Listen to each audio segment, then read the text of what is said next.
સુરતમાં 68 જેટલા વાલીઓ દ્વારા આવકના ખોટા દાખલા મેળવી શાળામાં આરટીઈ હેઠળ પ્રવેશ મેળવી લીધો હોવાનું ડીઈઓના ધ્યાને આવતા શાળાના આચાર્યોને એફઆઈઆર માટે અધિકૃત કરવામાં આવ્યા છે।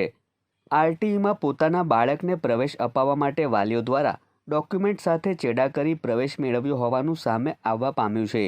ત્યારે આ સમગ્ર મામલે સુરત જિલ્લા શિક્ષણાધિકારી દ્વારા તમામ શાળાને આદેશ આપવામાં આવ્યા છે, તેમજ જિલ્લા શિક્ષણાધિકારીની કચેરી દ્વારા પરિપત્ર બહાર પાડવામાં આવ્યો છે, જેમાં દરેક શાળાને વિદ્યાર્થીઓના નામદીઠ માહિતી આપી તમામ સામે ફોજદારી કાર્યવાહી કરવા માટે સૂચના આપવામાં આવી છે।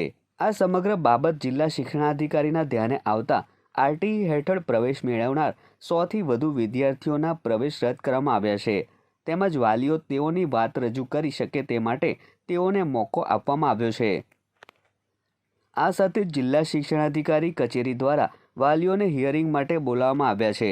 આ બાબતે સુરત જિલ્લા શિક્ષણાધિકારી ભગીરથસિંહ પરમારે જણાવ્યું હતું કે તમામ શાળાઓને પરિપત્ર મોકલી જણાવ્યું હતું કે ખોટી રીતે આરટીઈ હેઠળ પ્રવેશ મેળવનાર વાલીઓ સામે ફોજદારી કાર્યવાહી હાથ ધરવામાં આવે, તેમજ હાલ 68 જેટલા વિદ્યાર્થીઓના નામ સાથે શાળાઓને પરિપત્ર મોકલવામાં આવ્યા છે, તેમજ આવનારા સમયમાં બાકીના 32 જેટલા વિદ્યાર્થીઓના નામ સાથે પરિપત્ર મોકલવામાં આવશે। સમગ્ર મામલે શાળાના સ્ટાફની પણ પૂછપરછ હાથ ધરવામાં આવશે તેવું જિલ્લા શિક્ષણાધિકારીએ જણાવ્યું હતું।